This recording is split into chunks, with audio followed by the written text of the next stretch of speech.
प्रत्यक्षरी दिव्यगन्धाढ्या सिन्दूरतिलकाञ्चिता उमा शैलेन्द्रतनया गौरी गन्धर्वसेविता विश्वगर्भा स्वर्णगर्भा वरदा वागदीश्वरी ध्यानगम्या परिच्छेद्या ज्ञानदा ज्ञानविग्रहा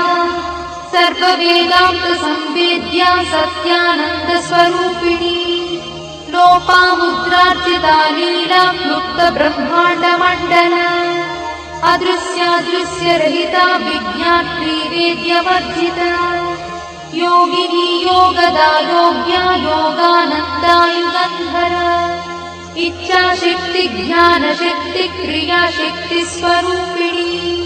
सर्वाधारा सुप्रतिष्ठा सरसद्रूपधारिणी